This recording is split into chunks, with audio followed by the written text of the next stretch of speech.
નમસ્કાર દર્શક મિત્રો, હું છું રૂપલ વણિચિયા. સંપૂર્ણ ન્યૂઝમાં આપનું સ્વાગત છે.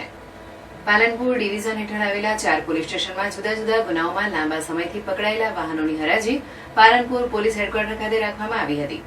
જેમાં 202 જેટલા વાહનો હતા, જેની ₹28.26 લાખ રકમ ઉપજાવી સરકારમાં જમા કરાવવાની તજવીજ હાથ ધરાઈ હતી.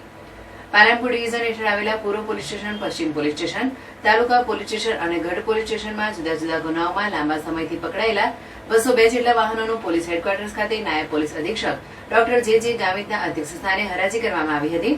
જેમાં પાલનપુર પૂર્વ પોલીસ સ્ટેશનના 62 વ્હીકલ, પશ્ચિમ પોલીસ સ્ટેશનમાં 78, તાલુકા પોલીસ સ્ટેશનમાં 52 વ્હીકલ તેમજ ગઢ પોલીસ સ્ટેશનના 5 વ્હીકલ, MBA એક્ટ 207 તેમજ CRPC 102 હેઠળ પોલીસ સ્ટેશનમાં લાંબા સમયથી પડેલા હતા. તેમજ પશુ ક્રૂરતા હેઠળ પકડાયેલા 5 વ્હીકલ, આમ કુલ 202 વ્હીકલની હરાજી કરવામાં આવી હતી.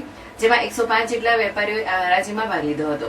જેમાં કુલ 202 વિકલ્પોના ₹28,36,00,000 જેટલી માત્ર રકમ ઉપજી હતી, જે સરકારના નિયમ મુજબ જમા કરવામાં આવી હતી.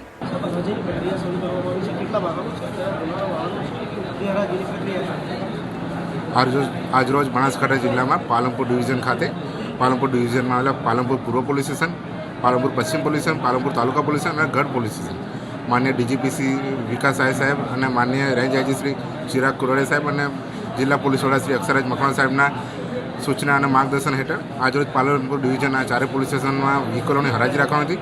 જેમાં આપણે જણાવીએ કે પાલનપુર પૂર્વ પોલીસ સ્ટેશનના કુલ 62 વ્હીકલ, પાલનપુર પશ્ચિમના કુલ 78 વ્હીકલ અને પાલનપુર તાલુકાના 52 વ્હીકલ અને ગઢ પોલીસ સ્ટેશનના 5 વ્હીકલ, જે MB એક્ટ 207 પ્રમાણે અને CRPC 102 પ્રમાણેના વ્હીકલો હતા, જે પોલીસ સ્ટેશનમાં ખાસા લાંબા સમયથી પડી રહ્યા હતા. તેઓને આજરોજ હરાજી કરવાની હતી. તેમાં વધુમાં જણાવીએ કે પશુ ક્રૂરતા હેઠળ પકડાયેલા 5 વ્હીકલો, તેની પણ આમાં હરાજી આજરોજ કરવામાં આવી છે. આ ટોટલ 202 વ્હીકલોની હરાજીમાં અત્યારે 105 જેટલા ટોકનો વેચવામાં હતા, જેમાં 105 વેપારીઓ હાજર રહ્યા હતા. અને આ હરાજીના અંતે ટોટલ કુલ 202 વ્હીકલોના ₹28,36,00,000 જેટલી કિંમત ઉપજી છે, જે સરકારશ્રીમાં નિયમ અનુસાર જમા કરવામાં આવશે.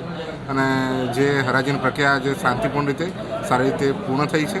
અને તમામ વેપારીઓ અને તમામનો બનાસકાંઠા જિલ્લા પોલીસ હાલ આભાર વ્યક્ત કરે છે. આભાર.